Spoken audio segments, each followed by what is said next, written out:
নাম খবর শিরোনাম নিবেদন করছে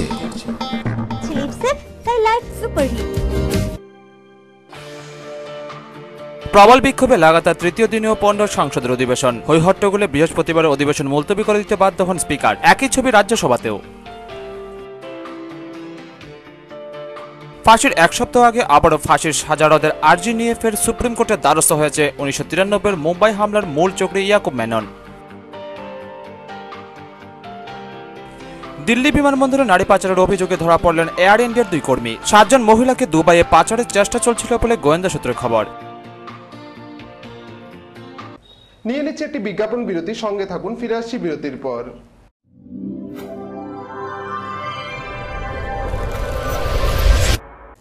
বিরতির পর স্বাগত। এখন খবর বিস্তারিত। প্রবল বিক্ষোভে লাগাতার তৃতীয় দিনেও পণ্ড সংসদের অধিবেশন। লোকসভার অধিবেশন শুরুর পরে হৈহট্টগোলে বৃহস্পতিবার অধিবেশন মুলতবি করে দিতে বাধ্য হন স্পিকার। একই ছবি রাজ্যসভাতেও। সংসদে সরকারকে আরো চাপে ফেলতে বিরোধী জোট শক্তিশালী করার কাজে নেমে পড়েছে কংগ্রেস। নিজেদের অবস্থানে অনড় বিরোধীরাও। প্রবল বিক্ষোভে লাগাতার তৃতীয় দিনও পণ্ড সংসদের অধিবেশন। এদিন লোকসভার অধিবেশন শুরুর পরই হৈহট্টগোলে তা মুলতবি করে দিতে বাধ্য হন স্পিকার। একই ছবি রাজ্যসভাতেও। সংসদে সরকারকে আরো চাপে ফেলতে বিরোধী জোট শক্তিশালী করার কাজে নেমে পড়েছে কংগ্রেস। তবে ধোঁয়াশা রয়েছে তৃণমূল কংগ্রেসের অবস্থান নিয়ে। সংসদের 2 কক্ষে বিরোধীদের তুমুল হৈহট্টগোলের মধ্যেও সেভাবে সক্রিয় হতে দেখা যায়নি তৃণমূল সাংসদদের। ব্যাপম ও ললিত কাণ্ডে সংসদে রাহুল গান্ধীর নিশানায় মোদী। ললিত ইস্যুতে কংগ্রেস সহ সভাপতির দাবি সুষমাকে জেলে যেতেই হবে।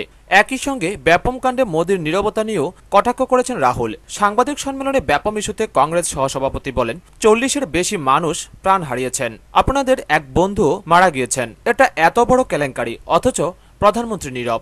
প্রশ্ন তুলেছেন দেশের প্রধানমন্ত্রী হিসেবে মোদীর বিশ্বাসযোগ্যতা নিয়ে। व्यापम स्कैम जितना बड़ा स्कैम, जहां 40 लोग मरे हैं, मर्डर हो रहे हैं, एक के बाद एक, आपका एक मित्र मरा है, उसके बारे में प्रधानमंत्री एक शब्द नहीं बोल सकता है। प्रधानमंत्री के शब्दों में वजन होना चाहिए। हमारे जो प्रधानमंत्री हैं वो हवा में बात करते हैं और इनकी क्रेडिबिलिटी आस्ते आस्ते आस्ते आस्ते जमीन में जा रही है। পাশাপাশি ললিত কাণ্ড নিয়েও এদিন সোচ্চার হন রাহুল গান্ধী। কংগ্রেস সহসভাপতির দাবি সুষমা অপরাধ করেছেন, তাকে জেলে যেতেই হবে, তার ইস্তফার আগে কোনো আলোচনা নয়। हमने प्रधानमंत्री जी से कहा ललित मोदी जी के बारे में आप क्या सोचते हैं, कोई जवाब नहीं मिला। व्यापम के बारे में क्या सोचते हैं, कोई जवाब नहीं मिला। छत्तीसगढ़ के बारे में क्या सोचते हैं, कोई जवाब नहीं मिला। सुषमा स्वराज जी के बारे में क्या सोचते हैं, कोई जवाब नहीं मिला। आप देश के प्रधानमंत्री हैं, आप बीजेपी के प्रधानमंत्री नहीं हैं, आप हिंदुस्तान के प्रधानमंत्री हैं, आप इस देश की जनता के प्रधानमंत्री हैं। सुषमा जी ने एक क्रिमिनल एक्ट किया है। हमने यहां कहा है नो डिस्कशन উইদাউট রেজিগনেশন। রাজ্যসভায় কংগ্রেস তরফে সরকার পক্ষকে বিদ্ধ করার দায়িত্ব পালন করেন বিরোধী দলনেতা আনন্দ শর্মা। যার জেরে বাদল অধিবেশনের তৃতীয় দিনেও দফায় দফায় বিক্ষোভ, উত্তপ্ত বাক্য বিনিময় চলে কংগ্রেস ও বিজেপির মধ্যে। How can we have a situation that on my Why do you speak about notice? Please, I'm not. Yesterday and today, before I made any submission, the leader of the house used the notice. No, the mover of the motion is not given any opportunity, and leader of the house will continue to come, and the TV owners and the anchors will tell you whenever their TRPs or the television watching ratings come down, they always ask me to appear. So this is a very wrong statement that the leader of the house has made, and I think the entire house requires an apology for having said that the leader of the house, that I as Sitaram Yechuri are raising objections in order to get television opportunities. লোকসভায় কালো কাপড় বেঁধে রাহুল গান্ধীর নেতৃত্বে বিক্ষোভ প্রদর্শন করে কংগ্রেস। এই পরিস্থিতিতে প্রথম 2 দিনের মতো বৃহস্পতিবারও দিনের মতো মুলতবি করে দেওয়া হয় অধিবেশন। मैंने कहा मुझे तो सुनाई नहीं दिया, सभी तो हल्ला कर रहे थे।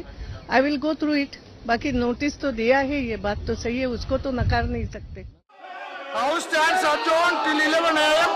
on Friday, the 24th of July 2015. Adjourned for tomorrow. Bureau report, খবর ত্রিপুরা। ফাঁসির এক সপ্তাহ আগে আবারও ফাঁসির সাজা রদের আর্জি নিয়ে ফের সুপ্রিম কোর্টের দ্বারস্থ হয়েছে 1993 এর মুম্বাই হামলার মূল চক্রী ইয়াকুব মেনন। তার বিরুদ্ধে নিম্ন আদালতের ফাঁসির রায় বেআইনি দাবি ইয়াকুবের। ফাঁসির সাজা রদের আর্জি জানিয়ে ফের সুপ্রিম কোর্টের দ্বারস্থ ইয়াকুব মেনন। আগামী 30 জুলাই তার ফাঁসির নির্দেশ দিয়েছে আদালত। মুম্বাই ধারাবাহিক বিস্ফোরণের অন্যতম চক্রীর দাবি তার বিরুদ্ধে নিম্ন আদালতের ফাঁসির রায় বেআইনি। ফাঁসির এক সপ্তাহ আগে আরও একবার ফাঁসির সাজা রদের আর্জি। বৃহস্পতিবার সুপ্রিম কোর্টে এই আর্জি জানালেন 1993 এর মুম্বাই বিস্ফোরণে অভিযুক্ত ইয়াকুব মেনন। মুম্বাই বিস্ফোরণের অন্যতম চক্রী ইয়াকুবকে ইতিমধ্যেই ফাঁসির সাজা দেওয়া হয়েছে। এ মাসের 30 তারিখ মেননের ফাঁসি হওয়ার কথা। 21 জুলাই দেশের শীর্ষ আদালতে তার আইনজীবী একই আবেদন করেছিলেন, কিন্তু সর্বোচ্চ আদালত তা খারিজ করে দেয়। 93 এর মুম্বাই বিস্ফোরণের দোষী সাব্যস্ত ইয়াকুবের বিরুদ্ধে মৃত্যু পরোয়ানা জারি করেছিল টাডা কোর্ট। ফাঁসি রোধের শেষ আর্জি কিউরেটিভ পিটিশন দায়ের করে ইয়াকুব। চলতি মাসের 21 তারিখ তাও খারিজ হয়ে যায়। ওই দিনই মহারাষ্ট্রের রাজ্যপাল বিদ্যাসাগর রাওয়ের কাছে প্রাণ ভিক্ষার আর্জি জানান মেনন। তার আইনজীবীর অভিযোগ, সঠিক পদ্ধতি মেনে মৃত্যু পরোয়ানা জারি করেনি টাডা কোর্ট। এ প্রসঙ্গে উত্তরপ্রদেশের এক দম্পতির মৃত্যুদণ্ড বাতিলের উদাহরণ টেনে ফের সুপ্রিম কোর্টে মৃত্যুদণ্ড রদের আবেদন করেন আইনজীবীরা। বৃহস্পতিবার ইয়াকুব মেননের সঙ্গে দেখা করতে নাগপুর সেন্ট্রাল জেলে যান তার পরিবার। ব্যুরো রিপোর্ট, খবর ত্রিপুরা। দিল্লি বিমানবন্দরে নারী পাচারের অভিযোগে ধরা পড়লেন এয়ার ইন্ডিয়ার 2 কর্মী। 7 জন মহিলাকে দুবাইয়ে পাচারের চেষ্টা চলছিল বলে গোয়েন্দা সূত্রে খবর। সাসপেন্ড করা হয়েছে পাচারকারী ওই এয়ার ইন্ডিয়ার 2 কর্মীকে। দিল্লি বিমানবন্দরে নারী পাচারের অভিযোগে ধরা পড়লেন এয়ার ইন্ডিয়ার 2 কর্মী। গোয়েন্দা সূত্রে খবর, 7 জন নেপালি মহিলাকে দুবাইয়ে পাচারের চেষ্টা চলছিল। পাসপোর্ট ছাড়াই ওই 7 মহিলাকে দুবাইয়ে পাচারের চেষ্টা করছিলেন ওই 2 এয়ার ইন্ডিয়ার কর্মী। 3 জন মহিলাকে সন্দেহজনক আচরণ করতে দেখে সন্দেহ হয় সিআইএসএফ এর। তাদের গতিবিধির উপর নজর রাখা শুরু হয়। ভিডিও ফুটেজ দেখে 2 জনকে গ্রেফতার করে সিআইএসএফ। এই 2 এয়ার ইন্ডিয়ার কর্মচারীকে সাসপেন্ড করা হয়েছে। ঘটনার তদন্ত শুরু হয়েছে। এই চক্রে জড়িতদের খোঁজে জোর তল্লাশি শুরু হয়েছে। ব্যুরো রিপোর্ট, খবর ত্রিপুরা। নিয়ে নিচ্ছে আবার একটি বিজ্ঞাপন। উদ্যোগে আনুষ্ঠানিকভাবে শুরু হলো রাজ্যব্যাপী 1 লক্ষ বৃক্ষরোপণ অনুষ্ঠান। বৃহস্পতিবার কমলপুর কলাছড়ি গ্রামে প্রদীপ প্রজ্বলন ও বৃক্ষরোপণের মাধ্যমে রাজ্যব্যাপী এই কর্মসূচির সূচনা করেন পার্টির রাজ্য সম্পাদক বিজন ধর। যার অবদানে মানুষ বেঁচে আছে, যার সান্নিধ্যে গড়ে উঠেছে মানব সভ্যতা, মানুষের বসতি, যার স্নিগ্ধ স্নেহ কোমল ছায়ায় মানুষ পেয়েছে অপার প্রশস্তি, সেই অরণ্যের বৃক্ষ আজ মানুষের নিধনযজ্ঞের শিকার। এতে হ্রাস পাচ্ছে অরণ্যের বৃক্ষ। প্রকৃতি হারাচ্ছে ভারসাম্য, বায়ু হারাচ্ছে নির্মলতা, আর মানুষ হারাচ্ছে আয়ুষ্কাল। তাই তো বিশ্বব্যাপী মানুষের হৃদয়ার্তি, দাও ফিরে সেই অরণ্য। সিপিআইএম রাজ্য কমিটি প্রয়াত প্রাক্তন মুখ্যমন্ত্রী দশরথ দেবের জন্ম শতবর্ষ উপলক্ষে নানা কর্মসূচির মধ্য দিয়ে প্রথম অগ্রাধিকার দিয়েছে বৃক্ষরোপণ অনুষ্ঠান। পার্টির রাজ্য কমিটির সিদ্ধান্ত অনুযায়ী গোটা জুলাই মাসে 1 লক্ষ বৃক্ষরোপণ করবে। তার অঙ্গ হিসাবে বৃহস্পতিবার কমলপুর মহকুমা কলাছড়ি গ্রামে দলের প্রথম বৃক্ষরোপণ কর্মসূচির মোমবাতি প্রজ্বলন করে উদ্বোধন করে সিপিআইএম রাজ্য কমিটির সম্পাদক বিজন ধর। অনুষ্ঠানে অন্যান্যদের মধ্যে উপস্থিত ছিলেন দলের কমলপুর মহকুমা কমিটির সম্পাদক অঞ্জন দাস, রাজ্য কমিটির সদস্য কমল কান্তিকর, মানিক ভান্ডার অঞ্চল কমিটির সম্পাদক রণবিজয় দত্ত সহ এলাকার মানুষ। কেন সিপিআইএম দল বৃক্ষরোপণ কর্মসূচি হাতে নিয়েছে তা নিয়ে বক্তব্য রাখতে গিয়ে পার্টির রাজ্য সম্পাদক বিজন ধর বলেন, যে নিঃশ্বাস আমরা ছাড়ছি, বিষ, কার্বন ডাই অক্সাইড, সেইটা গাছের খাদ্য, আর গাছ যেটা ছাড়ছে ওটা হচ্ছে অক্সিজেন, যেটা আমাদের বেঁচে থাকার জন্য খুবই জরুরি। পরিবেশের মধ্যে, প্রকৃতির মধ্যে এই যে একটা প্রক্রিয়া, এই প্রক্রিয়াকে বাধা দেওয়ার নাম হচ্ছে প্রতিক্রিয়াশীলতা। এই প্রক্রিয়াকে মানুষের পক্ষে শক্তিশালী করা, তার নাম হচ্ছে প্রগতিশীলতা। তাছাড়া বৃক্ষরোপণ অনুষ্ঠানে তাৎপর্য ব্যাখ্যা করে বক্তব্য রাখেন সিপিআইএম কমলপুর মহকুমা কমিটির সম্পাদক অঞ্জন দাস, রণবিজয় দত্ত প্রমুখ। উদ্বোধনী অনুষ্ঠানের শেষে কলাছড়ি বাজার সংলগ্ন এলাকায় বৃক্ষরোপণ করে বিজন ধর সহ পার্টির অন্যান্য নেতৃবৃন্দ। দ্বিতীয় পর্যায়ে শ্রীরামপুর এডিসি ভিলেজ পার্টির মানিক ভান্ডার অঞ্চল কমিটির উদ্যোগে বৃক্ষরোপণ অনুষ্ঠান হয়। সেখানে প্রয়াত জননেতা দশরথ দেবের কর্মজীবনী নিয়ে বক্তব্য রাখেন পার্টির রাজ্য কমিটির সম্পাদক বিজন ধর সহ অন্যান্য নেতৃবৃন্দ। সেখানে বিজন ধর সহ পার্টির নেতৃবৃন্দ, স্কুল ছাত্রছাত্রী বৃক্ষরোপণ করে। ব্যুরো রিপোর্ট, খবর ত্রিপুরা। কাঠালিয়া ব্লকের দক্ষিণ মহেশপুর মৎস্য সরঞ্জামের নবনির্মিত গুদামঘরের উদ্বোধন হয় বৃহস্পতিবার। এদিন ব্লক এলাকার মৎস্য চাষী ও ত্রিস্তর জনপ্রতিনিধিদের উপস্থিতিতে কাঠালিয়া বাজার সংলগ্ন প্রয়াত সমর চৌধুরী কমিউনিটি হলে মৎস্য চাষ বিষয়ক আলোচনা সভা অনুষ্ঠিত হয়। এদিন উপস্থিত ছিলেন মন্ত্রী খগেন্দ্র জমাতিয়া সহ অন্যান্যরা। কাঠালিয়া ব্লকস্থিত দক্ষিণ মহেশপুর মৎস্য সরঞ্জামের নবনির্মিত গোদামঘরের শুভ উদ্বোধন করেন রাজ্যের মৎস্য, সমবায় ও অগ্নিনির্বাপক দপ্তরের মন্ত্রী খগেন্দ্র জমাতিয়া। সকালবেলা দক্ষিণ মহেশপুর কাকুরি নদীর সংলগ্ন মৎস্য দপ্তরের পাশেই ফিতা কেটে ফলক উন্মোচন করে শুভ সূচনা করেন মন্ত্রী খগেন্দ্র জমাতিয়া। দ্বিতীয় পর্বে ব্লক এলাকার মৎস্য চাষী ও ত্রিস্তর জনপ্রতিনিধিদের উপস্থিতিতে কাঠালিয়া বাজার সংলগ্ন প্রয়াত সমর চৌধুরী কমিউনিটি হলে মৎস্য চাষ বিষয়ক সচেতনতামূলক এক আলোচনা সভায় মন্ত্রী খগেন্দ্র জমাতিয়া বলেন, আমাদের পরিকল্পনা কি? আপনি জানেন আমাদের পরিকল্পনা হচ্ছে, এই যে পরিকল্পনা তার ধাপ হচ্ছে আগামী 17 সালের মধ্যে সবার জন্য 20 কেজি মাছ আমরা যোগান দেব, উৎপাদন করব। এটি যে মেইন সুবিধা আপনি সবাই জানেন। সেই নিরিখে যার নেতৃত্বে ত্রিপুরা সরকার, আমাদের শ্রদ্ধেয় আমাদের মাননীয় সরকার মহোদয়, আমাদের মাননীয় মুখ্যমন্ত্রী যার নেতৃত্বে, আপনি সবাই জানেন মাছ, মাছটা এমন একটা শব্দ যে মাছের সঙ্গে আমাদের প্রতিদিন প্রতিটি পরিবারের সম্পর্ক। এই সম্পর্কের জন্য সম্পর্ক শুধু না, খরচ করতে পারেন, মাছের খাবার জন্য আমাদের যেটা আমাদের হাতের যে সম্পদ, যে জনসম্পদ আছে, এটা কাজে লাগানোর জন্য আমরা চেষ্টা করছি। যার কারণে আমরা বলছি যে প্রতিদিন। এছাড়া হল সভায় অন্যান্যদের মধ্যে বক্তব্য রাখেন কাঠালিয়া পঞ্চায়েত সমিতির chairman Abdul Karim, vice chairman Ashok Chakraborty, panchayat সমিতির কৃষি বিষয়ক স্থায়ী কমিটির সভাপতি তপন কর। রাজ্যে যেভাবে কর্পোরেশন হেক্টরে 26 থেকে 27 কেজির মতো আমরা সদস্যের মতো এখন আমরা কৃষিতে যে আমরা বেঁচে আছি, যদি আমরা বিকল্প আমরা সরকারি পুকুর করতাম তাহলে আমরা রাজ্যের সাথে আমরা তালমেলের সাথে করতে পারতাম। এই ক্ষেত্রে আপনারা যারা উপস্থিত হয়েছেন, আপনাদের কাছে আমাদের বিভিন্ন অনুরোধ রাখবেন, আমরা যেভাবে দায়িত্বটাকে লক্ষ্য, এই লক্ষ্যকে সামনে রেখে যেভাবে আমরা পরিকল্পনা গ্রহণ করেছি, প্রতিটা গ্রাম পঞ্চায়েতের মধ্যে আমরা প্রতিনিয়ত জলাশয় বাড়ানোর কাজ হচ্ছে। এমনকি একটা সময়ে আমাদের জায়গাটি ব্যবহার করে, যেমন পুকুর একদিন করতাম, পাশাপাশি জায়গার মাধ্যমে পুকুরের মধ্যে স্বাগত ভাষণ রাখেন সোনামুড়া মহকুমার মৎস্য তত্ত্বাবধায়ক সুভাষ সিং জমাতিয়া। উদ্বোধনী অনুষ্ঠানকে ঘিরে সাধারণ জনগণের উপস্থিতি ছিল উল্লেখযোগ্য। কাঠালিয়া থেকে নারায়ণ বৈদ্যের রিপোর্ট, খবর ত্রিপুরা।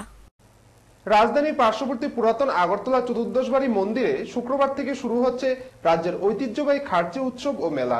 6 দিনব্যাপী মেলা ও উৎসবের সূচনা করবেন রাজ্যের রাজ্যপাল তথাগত রায়। ইতিমধ্যে প্রস্তুতি শেষ পর্যায়ে।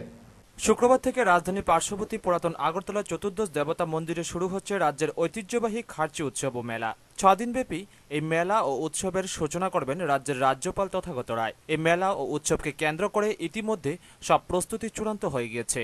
শুক্রবার থেকে মন্দির প্রাঙ্গণে চতুর্দশ দেবতার পূজা অনুষ্ঠিত হবে। এর আগে বুধবার থেকে মন্দির প্রাঙ্গণে শুরু হয়েছে জারি পূজা। এই মন্দিরের পুরোহিতদের বলা হয় চন্তাই।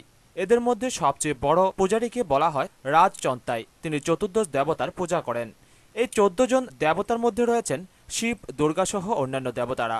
এই প্রসঙ্গে উল্লেখ্য যে এই দেবতারা রাজ পরিবারে অধিষ্ঠিত দেবতা। সুদূর অতীতকাল থেকে কালক্রমে ত্রিপুরার রাজারা বংশ পরম্পরায় চতুর্দশ দেবতার পূজা করে আসছেন। এই পূজা উপলক্ষে প্রতি বছর মন্দির প্রাঙ্গণে বসে মেলা। এই উৎসব ও মেলায় ত্রিপুরা রাজ্যের পাশাপাশি উত্তর পূর্বের অন্যান্য রাজ্য সহ বাংলাদেশ থেকেও প্রচুর লোকের সমাগম হয়। ব্যুরো রিপোর্ট, খবর ত্রিপুরা।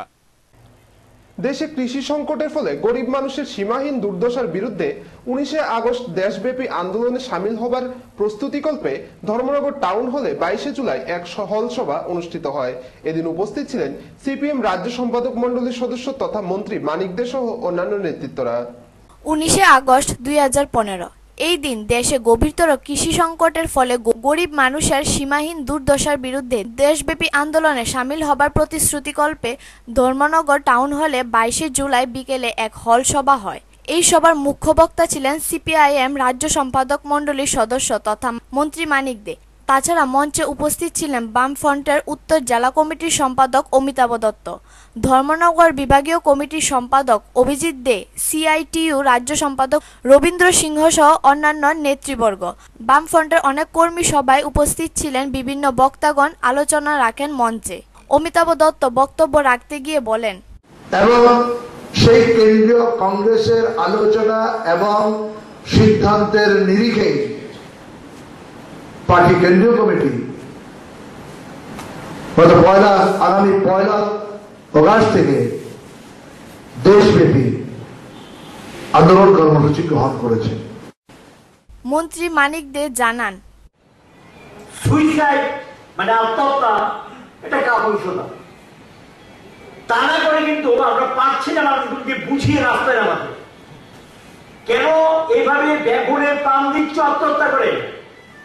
চলো একসাথে হই, রুখে দাঁড়াই, শেষ দেখা দেখতে চাই, এই সরকারি নীতিটা পরিবর্তন চাই। এই যে চিন্তা, এই যে ভাবনা, এই যে সংগ্রামী চেতনা, তার মধ্যে আমরা এটা বিকশিত করতে পারছি না। এটা আমাদের দেশের গণসংগঠন, দেশের কৃষক সংগঠন, দেশের সকল সংগঠন, দেশের রাজনৈতিক দলগুলোর ব্যর্থতা। একজনের উপর কৃষক আত্মহত্যা করছেন প্রতি আধা ঘন্টায়। এটা কিন্তু এমনি আত্মহত্যা আছে, সেটা আলাদা, পারিবারিক ঝগড়া অন্য বিষয় সেটা আলাদা, মানে দেনা। ব্যুরো রিপোর্ট, খবর ত্রিপুরা। আগরতলায় বাংলাদেশ ভিসা অফিস স্থাপনের দাবিতে এবার সরব হলো ত্রিপুরা প্রদেশ যুব কংগ্রেস কমিটি। এই দাবিতে বৃহস্পতিবার বাংলাদেশের প্রধানমন্ত্রী শেখ হাসিনার উদ্দেশ্যে ডেপুটেশন দিল ত্রিপুরা প্রদেশ যুব কংগ্রেস কমিটি। আগরতলায় বাংলাদেশ ভিসা অফিস স্থাপনের দাবিতে এবার সরব হলো ত্রিপুরা প্রদেশ যুব কংগ্রেস কমিটি। এই দাবিতে বৃহস্পতিবার শেখ হাসিনার উদ্দেশ্যে ডেপুটেশন দিল ত্রিপুরা প্রদেশ যুব কংগ্রেস কমিটি। আগেই সিদ্ধান্ত হয়েছিল যে আগরতলার বাংলাদেশ ভিসা অফিসকে ডেপুটি হাইকমিশন অফিসে উন্নীত করা হবে, কিন্তু সম্প্রতিকালে বাংলাদেশ সরকার এই সিদ্ধান্ত থেকে সরে আসে এবং সিদ্ধান্ত নেয় বাংলাদেশের ডেপুটি হাইকমিশন অফিস আগরতলায় না করে তা করা হবে প্রতিবেশী রাজ্য অসমের গুয়াহাটিতে। বাংলাদেশ সরকারের এই সিদ্ধান্তের বিরুদ্ধে সরব হল ত্রিপুরা প্রদেশ কংগ্রেস কমিটি। বাংলাদেশ সরকার তাদের পরিবর্তিত সিদ্ধান্ত থেকে সরে আসার দাবি জানিয়ে এবং আগরতলায় বাংলাদেশের ডেপুটি হাইকমিশন অফিস স্থাপনের দাবিতে বৃহস্পতিবার প্রধানমন্ত্রী শেখ হাসিনার উদ্দেশ্যে এক ডেপুটেশন দিল ত্রিপুরা প্রদেশ কংগ্রেস কমিটি। ত্রিপুরা প্রদেশ কংগ্রেস কমিটির সভাপতি সুশান্ত চৌধুরীর নেতৃত্বে একদল কর্মী সমর্থক এদিন রাজধানীর আস্তাবল ময়দান থেকে এক র্যালি নিয়ে বের হয়ে কুঞ্জবন এলাকার বাংলাদেশ ভিসা অফিসের সামনে এসে শেষ হয়। সেখান থেকে সুশান্ত চৌধুরীর নেতৃত্বে এক প্রতিনিধি দল ভিসা অফিসের ফার্স্ট সেক্রেটারি মোহাম্মদ মনিরুজ্জামানের হাতে তাদের দাবি সনদ তুলে দেন, সে দেশের প্রধানমন্ত্রী শেখ হাসিনার হাতে তুলে দেওয়ার জন্য। র্যালির শুরুতে ত্রিপুরা প্রদেশ কংগ্রেস কমিটির সভাপতি সুশান্ত চৌধুরী সংবাদ মাধ্যমকে জানান, সে দেশের জাতির পিতা বঙ্গবন্ধু 1974 সালে আগরতলায় বাংলাদেশে ভিসা অফিস চালু করেছিলেন। পরবর্তী সময় এই অফিসটিকে ডেপুটি কমিশন অফিসে উন্নীত করার সিদ্ধান্ত হয়, কিন্তু তা বর্তমানে গুয়াহাটিতে করার সিদ্ধান্ত হয়েছে। যেহেতু বাংলাদেশের সঙ্গে ত্রিপুরার একটি মৈত্রীর সম্পর্ক রয়েছে, তাছাড়া ত্রিপুরার মানুষ ব্যবসা সহ অন্যান্য কাজের জন্য প্রতিদিন বাংলাদেশে যাতায়াত করেন, তাই বাংলাদেশের ডেপুটি হাইকমিশন অফিস আগরতলায় স্থাপন করা হোক। রাজ্যবাসী অবগত হয়েছেন সকলে যে আগরতলায় আমাদের যে বাংলাদেশের একটা ভিসা অফিস রয়েছে, যেটা মুক্তিযুদ্ধের অগ্রণী সৈনিক শেখ মুজিবুর রহমান 1974 সালে ত্রিপুরা রাজ্যের রাজধানী আগরতলায় স্থাপিত করেছিলেন, সেটাকে ডেপুটি কমিশনে রূপান্তরিত করার কথা ছিল। কিন্তু বাংলাদেশ সরকারের দ্বারা একটা প্রচেষ্টা গ্রহণ করা হয়েছে যে এই ডেপুটি কমিশনার অফিসকে ত্রিপুরায় না করে, আগরতলায় না করে সেটা গুয়াহাটিতে স্থানান্তর করার একটা প্রচেষ্টা আমরা লক্ষ্য করতে পাচ্ছি। তাই ত্রিপুরাবাসীর রাজ্যের মানুষের স্বার্থে আমরা যুব কংগ্রেস আজকে বাংলাদেশ ভিসা অফিসের যে এখানে ফার্স্ট সেক্রেটারি রয়েছেন প্রধান সচিব, সেই সচিবের সঙ্গে আমরা একটা মেমোরেন্ডাম আমরা তুলে দেব। আমাদের দাবি থাকবে বর্তমান যে অফিস রয়েছে ভিসা অফিস, সেটাকে অবিলম্বে কোনো চিন্তা না করে বাংলাদেশের মাননীয় প্রধানমন্ত্রী যেন হস্তক্ষেপ করেন। পাশাপাশি তিনি এই ইস্যুতে কেন্দ্রীয় সরকারেরও সমালোচনা করে বলেন, বাংলাদেশ সরকার একতরফাভাবে সিদ্ধান্ত নিচ্ছে আর কেন্দ্রীয় সরকার হাত গুটিয়ে বসে আছে। রাজ্যের মানুষের কথা ভেবে কেন্দ্রীয় সরকারকে বাংলাদেশ সরকারের সিদ্ধান্তের বিরোধিতা করা উচিত। আপনাদের মাধ্যমে আমরা রাজ্যবাসীকে অবগত করতে চাই যে ভারতবর্ষের কেন্দ্রীয় সরকারও কিন্তু তার দায় এড়াতে পারে না, কারণ একটা দেশের সরকার এভাবে একতরফা একটা সিদ্ধান্ত নেবে আর দেশের সরকার, আমাদের দেশের সরকার যেটা মুখে কুলু পেটে বসে থাকবেন, সেটা মানা যায় না। এই যে একটা প্রচেষ্টা বাংলাদেশ সরকারের দ্বারা নেওয়া হয়েছে, সেই প্রচেষ্টাকে যেন ব্যর্থ করে দেওয়া হয় ত্রিপুরা রাজ্যের জনগণের কথা বিবেচনা করে। এই দাবি যে শুধু ত্রিপুরা প্রদেশ কংগ্রেস দল এবং ত্রিপুরা প্রদেশ যুব কংগ্রেস দলের এমনটা নয়, রাজ্যের অনেকাংশ বুদ্ধিজীবী মহলেরও। বাংলাদেশ সবসময় বলে আসছে যে ত্রিপুরা বাংলাদেশের অকৃত্রিম বন্ধু, কেননা বাংলাদেশের মুক্তিযুদ্ধের সময় ত্রিপুরার জনগণ বাংলাদেশের সহযোগিতায় উদারভাবে হাত বাড়িয়ে দিয়েছিলেন। এখন দেখার বিষয় বাংলাদেশ ত্রিপুরাবাসীর এই দাবি মেনে ত্রিপুরা বাংলাদেশ অকৃত্রিম বন্ধুত্বের সম্মান জানান কিনা। ব্যুরো রিপোর্ট, খবর ত্রিপুরা। আমবাসা পুর পরিষদের উদ্যোগে পুরো এলাকার মাধ্যমিক ও উচ্চ মাধ্যমিক পরীক্ষায় কৃতী ছাত্রছাত্রীদের সংবর্ধনা দেওয়া হয়। এদিন মোট 30 জন ছাত্রছাত্রীদের সংবর্ধিত করা হয়। যাদের রাজনীতি করার কথা ছিল না, রাজনীতি সম্পর্কে জানা নেই, তারা আজ রাজনীতির আঙ্গিনায় প্রবেশ করেছে। এর জন্য রাজনীতিতে স্বচ্ছতা রক্ষা করা যাচ্ছে না। অসুস্থ মানুষের কাছে যদি আমরা এইসব ছেড়ে দিই তাহলে সমাজ ব্যবস্থা এইভাবেই তৈরি হবে। কংগ্রেস পরিচালিত আমবাসা পুর পরিষদের উদ্যোগে কৃতী ছাত্রছাত্রীদের সংবর্ধনা অনুষ্ঠানে এমনটাই বক্তব্য রাখলেন কাউন্সিলর তথা বাম যুবনেতা অজয় বৈদ্য। তিনি গণতান্ত্রিক যুব ফেডারেশনের আমবাসা বিভাগীয় কমিটির সম্পাদক। এই দিন আমবাসা পুর পরিষদের উদ্যোগে পুরো এলাকার মাধ্যমিক ও উচ্চ মাধ্যমিক পরীক্ষায় কৃতী ছাত্রছাত্রীদের সংবর্ধনা দেওয়া হয়। ভাইস চেয়ারম্যান বাবুল সাহা প্রদীপ জ্বালিয়ে উদ্বোধন করেন। উপস্থিত ছিলেন কাউন্সিলর অজয় বৈদ্য, কানাই পাল, খুশিবালা দেব, স্বপন পাল প্রমুখ। এদিন মোট 30 জন ছাত্রছাত্রীদের সংবর্ধনা দেওয়া হয়। ব্যুরো রিপোর্ট, খবর ত্রিপুরা। একদিকে সাম্প্রদায়িক আক্রমণ, অপরদিকে কেন্দ্রীয় সরকার জনবিরোধী নীতির বিরুদ্ধে 1 আগস্ট থেকে 19 আগস্ট 6 দফা দাবিতে আগস্ট আন্দোলনের ডাক দিল সিপিআইএম। বৃহস্পতিবার বিলুনিয়া টাউন হলে মহকুমা কমিটির ডাকে আয়োজিত হয় এক কনভেনশন। এদিন উপস্থিত ছিলেন পার্টির মহকুমা সম্পাদক তাপস দত্ত সহ অন্যান্য নেতৃত্বরা। বিকৃত হিন্দুত্ববাদের প্রচার চালিয়ে রাজ্যেও সক্রিয় হতে চাইছে আরএসএস। একদিকে সাম্প্রদায়িক আক্রমণ, অপরদিকে কেন্দ্রীয় সরকারের জনবিরোধী নীতি। ক্রমশ দুর্বিষহ হয়ে উঠছে দেশের মানুষ। এর বিরুদ্ধে 1 আগস্ট থেকে 19 আগস্ট 6 দফা দাবিতে আগস্ট আন্দোলনের ডাক দিল সিপিআইএম। বৃহস্পতিবার বিলোনিয়া টাউন হলে মহকুমা কমিটির ডাকে আয়োজিত এক কনভেনশনে সব অংশের মানুষকে পথে নামার আহ্বান জানালেন পার্টির মহকুমা সম্পাদক তাপস দত্ত।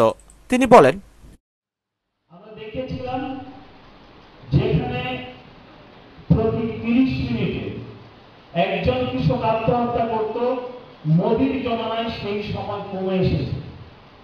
এই জায়গা তৈরি হয়েছিল, সেই জায়গাটি হচ্ছে রেগানা প্রকল্প, আপনারা জানেন, যার নাম দেওয়া ছিল রেগা, গ্রামীণ কর্মসংস্থান নিশ্চয়তা প্রকল্প।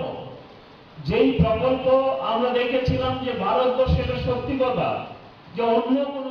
এছাড়াও কনভেনশনে কেন্দ্রের মোদী সরকারের বিভিন্ন জনবিরোধী বিল নিয়ে তীব্র আক্রমণ করেন শ্রমিক নেতা মদন দাস। পুঁজিপতি থাকলে তারা এত থাকলে আসবে না, এই ধরনের একটা মানসিকতা নিয়েই তারা মোদী সরকার এই কাজগুলি করার জন্য, বাণিজ্য করার জন্য চেষ্টা করবে, ইন্ডাস্ট্রি ভর্তি করে দেবে, এই ধরনের একটা মানসিকতা। আসলে ইন্ডাস্ট্রি তো আসবে না, কেউ আসছে না ভারতবর্ষে, বিদেশি পুঁজিপতিরা আসবে না ভারতবর্ষে।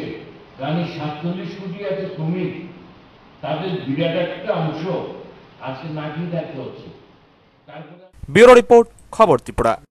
পথ অবরোধ বর্তমানে একটা ট্রেডিশনের রূপ নিয়েছে। বৃহস্পতিবার রাস্তা মেরামতের দাবিতে আমবাসা অটো চালকরা রেল স্টেশন রোড অবরোধে বসে। পরে পূর্ত দপ্তরের এসডিওর আশ্বাসে মুক্ত হয়ে অবরোধ। যে কোনো দাবি আদায়ের জন্য সহজ উপায় পথ অবরোধ। বলতে গেলে পথ অবরোধ বর্তমানে একটা ট্রেডিশনের রূপ নিয়েছে। অন্যদিকে পথ অবরোধ না করলেও কোনো দপ্তরের নিদ্রাভঙ্গ হচ্ছে না। এদিকে বৃহস্পতিবার সকাল আনুমানিক 9টা নাগাদ আমবাসার অটো চালকরা রেল স্টেশন রোড অবরোধে বসে। তাদের দাবি এই রাস্তাটি খুব দ্রুত মেরামত করে চলার উপযোগী করতে হবে। প্রসঙ্গত, দীর্ঘদিন যাবৎ আমবাসা থেকে রেল স্টেশন যাওয়ার রাস্তাটির বেহাল দশা। বারবার দপ্তরের আধিকারিকদের জানানোর পর কাজের কাজ কিছুই হচ্ছে না। এই রাস্তা দিয়ে rail station, Balaram, Kachuchhara, Bagmara, Mission, Kamalpur যান চলাচল করে। এদিকে বৃহস্পতিবার সকালে পূর্ত দপ্তরের এসডিও অটো চালকদের আশ্বাস দেন আগামী 12 ঘন্টার মধ্যে এই রাস্তা ঠিক করা হবে। এ বিষয়ে অটো চালকরা জানান, আটকাইছি আমরা রাস্তা বিগত অনেকদিন ধরে 2-3 মাস ধরে বর্ষা মেঝে কাজ ধরছে তারা রাস্তা। আমরা অটো গাড়ি ঢুকে জায়গা এই এক্সকেল ভাঙতেছে, এরপরে ক্রাউন দিতেছে, রাস্তাটা তারা কোনো কাজ করাইতেছে না। স্কুল গুলছে ওখানে ছাত্রগুলো যাওয়া দিতেছে না। আজকে কয়েকটা গাড়ি আটকেছে, ছাত্রগুলো ডেকে ডেকে আমরা ফাঁড়ি করছি। রেল স্টেশন, বাগমারা, লালচুরি, পদুসরা, বলরাম, কমলপুর এই জায়গা লেগে এই রাস্তাটা এই অবস্থা। প্রতি গাড়ি এই রাস্তাটা আমরা ঠিক করে দিত, আমরা যাতে গাড়ি সুন্দর করে চলতে পারে। আমরা প্রত্যেকটা গাড়ি কিন্তু শেষ একটা গাড়িও ঠিক নেই, তারা প্রত্যেকটা দিন ভাওতাবাজি করতেছে, এমনি গরম সেমনি গরম ইট ফালাইতেছে প্রতিদিন। একটা দিন দেখলাম না এরা ভালোভাবে অ্যাক্টিভ কাজ করতে। আজকে আবার ফালাইবো জানি 12 ঘন্টার মধ্যে কইছে তারা কইরা দিব, কিতা করবো এটা আমরা অ্যাডভান্স জানি। একটু ইট ফালাইবো, ফালাই আসে একটু ভাওতাবাজি করে পালিশ করে দেয়। ব্যুরো রিপোর্ট, খবর ত্রিপুরা। খবর শেষ করার পূর্বে আবার দেখে নিচ্ছি আজকের খবর শিরোনাম। খবর শিরোনাম নিবেদন করছে এখনকার মতো খবর এই পর্যন্তই। সঙ্গে থাকুন, দেখতে থাকুন খবর ত্রিপুরা। নমস্কার। প্রবল বিক্ষোভে লাগাতার তৃতীয় দিনেও পণ্ড সংসদের অধিবেশন। হৈহট্টগোলে বৃহস্পতিবার অধিবেশন মুলতবি করে দিতে বাধ্য হন স্পিকার। একই ছবি রাজ্যসভাতেও। ফাঁসির এক সপ্তাহ আগে আবারও ফাঁসির